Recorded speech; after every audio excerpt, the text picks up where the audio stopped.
Shuffling feet and dancing to traditional welcome songs brings great joy to these women. The steps and lyrics have been passed on for generations in traditional schools, creating a source of fun and light moments in what would otherwise be a serious and sometimes stressful session in a bush school.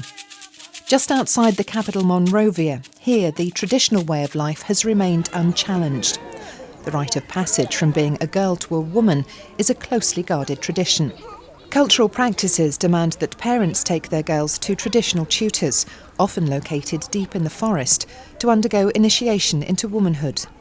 These women are the traditional custodians of these cultural practices, which include female genital mutilation for girls in Liberia. They are called Zos in the Sande Society, a powerful, secretive traditional organisation in Liberia. Sande is an organisation for women led by women. We not demolish our culture. We can't divide our culture. Say everybody tell us say we turn our culture away. We can and answer with me. Yeah. Mama Torma, as she is respectfully referred to, is the national head of the Zos. She is revered and has earned the title Grand Zo in the age-old secret society, Sande, which runs the bush schools. These schools are widespread in the West African country and often operate in parallel with the regular school system. Anyone, when a Sunday is going on, bush school is going on, anyone could come to you and they say, oh, you violate the Sunday law. And they take you for initiation. Visiting a bush school in session is almost impossible because the organisation is shrouded in secrecy and one has to be a member to be admitted into the inner circles. This site was once used as a Sande bush school, where girls were taught respect, how to cook and treat their husbands. Never mind that some girls taken to the bush schools are often way below the age of marriage. It's here that the Zos also initiate girls through female genital mutilation. This practice is among traditional values listed by the United Nations Convention on the Elimination of All Forms of Discrimination Against Women as harmful. During a United Nations review of Liberia's human rights record, the government acknowledged that FGM is a deeply rooted traditional practice and that discussions of these issues are often strongly resisted.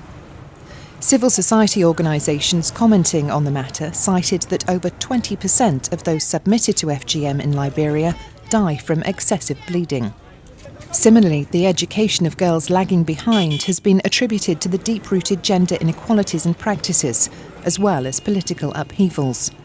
The country is recovering from devastating years of civil war, but despite rich natural resources and potential for self-sufficient food production, Liberia's economic growth faces stumbling blocks such as unemployment, low literacy and limitations on local human resources.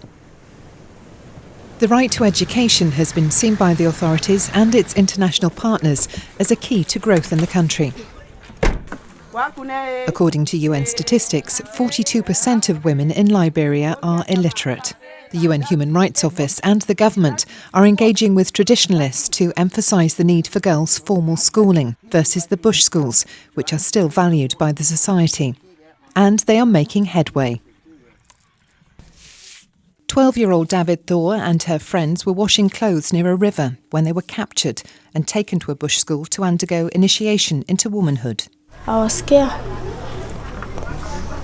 In fact, the thing before the thing was like pantage me. Just put a pantage there, but nothing there. We used to sleep inside, no wearing clothes. We used to be feeling cold. David Thor spent 3 months in the Sande bush school. It took the intervention of her grandmother and the local traditional women's leader known as the Grand Zo to end her ordeal and that of the other girls. Sande bush school boy. Well, they send our children that they shouldn't forget about our children altogether. They should be beyond the boat there. They put our children also. They should be on the boat back there. They put our children also. The United Nations and human rights groups are working in this region to ensure David Thor and other girls complete formal education. Mama Torma and her group are among the traditional female leaders being sensitised not to force girls out of school for traditional practices. And the message has been well received. No. You not force one child for marriage. You not force one child to go in a Sande bush. 18 years. If the person willing. You know, if you can't, I want to join your culture. You can say, okay, you want it? In your mind, you want it? Say yes. Say what happened? You come. We'll train you what we're doing here. There are hundreds of traditional bush schools in Liberia, but only one county out of 15 has so far accepted to stop the initiation ceremonies during the school year. We have academic schools in Grand Kedma County.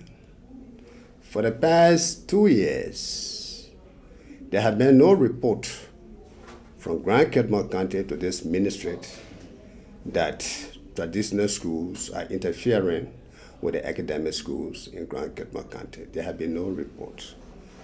For the fact that we, as cultural officials within the Ministry of Internal Affairs, works with our traditional leaders, whatever advice we give them, they take into consideration.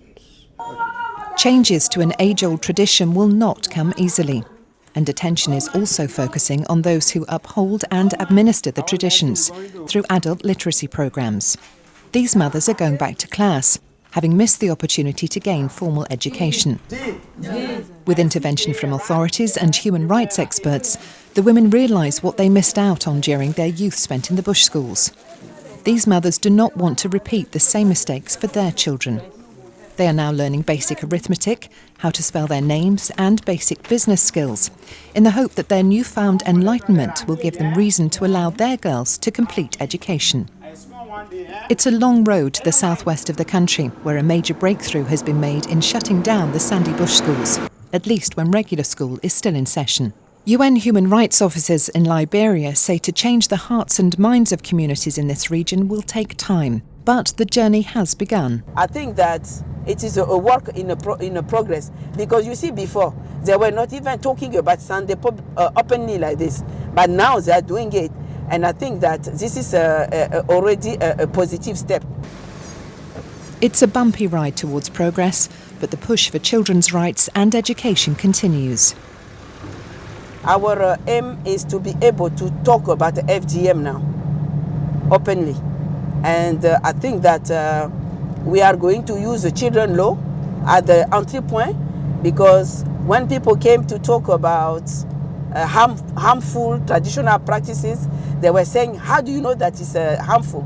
So I think that we need to again to engage with the traditional leaders and try to explain why people think that it's harmful by using the right, a child's right, and using all of the convention. Because you see, you have to understand, when you talk to them about the convention on the right of the child, for them it's a far.